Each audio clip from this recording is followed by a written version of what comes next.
Okay, boys and girls, this article is called The Four Middle Colonies of Colonial America. So we've got a nice painting here, and it says New Amsterdam was a Dutch settlement at the southern tip of Manhattan in what is now New York City. So I know that the Dutch settled in New York City.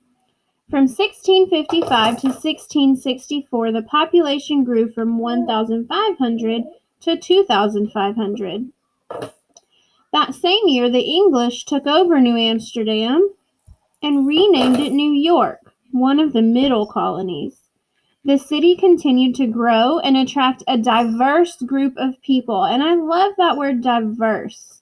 If you don't know what that word diverse means, it means lots of different types of people from all over the world. And New York City, Manhattan is an island, part of New York City.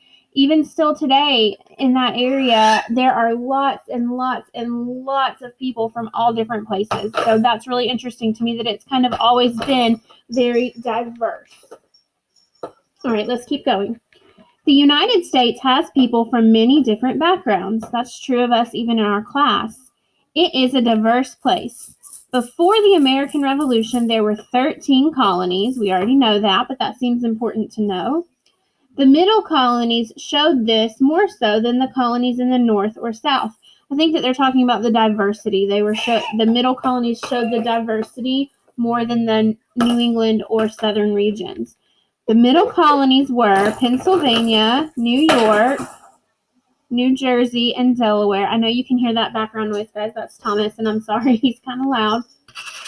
A European melting pot. Oh, I like that heading. This is interesting to learn about. Let's see if I can move down a little and get us focused in.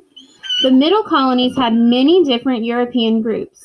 These groups included many different European groups. These groups included the English, Swedes, Dutch, Germans, Scots, Irish, and French. So we're talking about people from England, people from Sweden, people from the Netherlands, people from Germany, Ireland, Scotland, and people from France. There you go, buddy.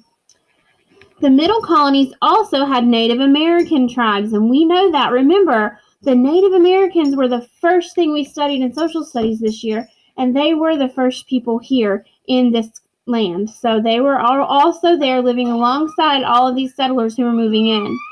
The Native Americans, they spoke of the Algonquian and Iroquois languages. Many enslaved Africans lived there too. So there were lots of slaves in the middle colony. There were many different Christian religious groups in the middle colonies. Large numbers of Quakers, Mennonites, Lutherans, and others lived there. None of the religious groups were bigger than the others. A lot of people came here for religious freedom. And the middle colonies show us that based on simply how many different religious groups there were, and that none of them were any larger than any of the others. They were equal. Key location. I'm sorry, boys and girls. Key location for colonial businesses. Let's move back up to see the top of the page.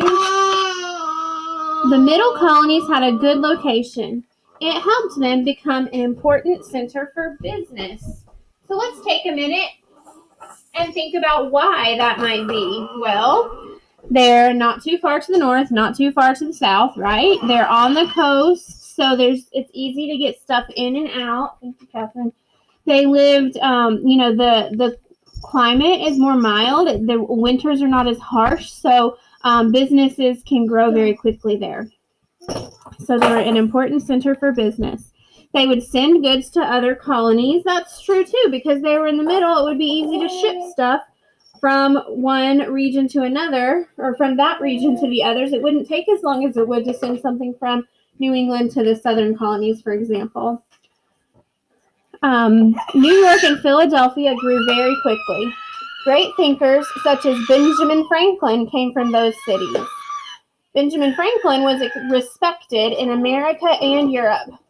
Many ideas passed through the middle colonies during the colonial period.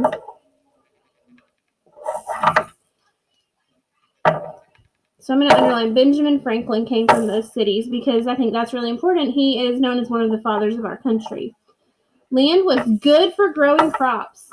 In the South, life was different. The focus was on profitable crops like tobacco and cotton, and we'll study more about that tomorrow. In New England, rocky soil made it hard to grow crops. Sometimes it was hard to get land in New England and the South. The land was good for growing crops in the middle colonies. That's good to know. It was also easier to get land there. People grew wheat and corn. Those farms fed the American colonies for many years. All Christian religions accepted. The middle colonies were truly in the middle. They had characteristics of New England and the South.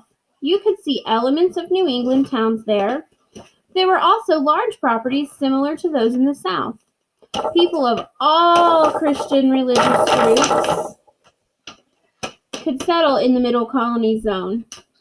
New England shipbuilding and lumbering were seen there. Large Southern-style farms could be found there too.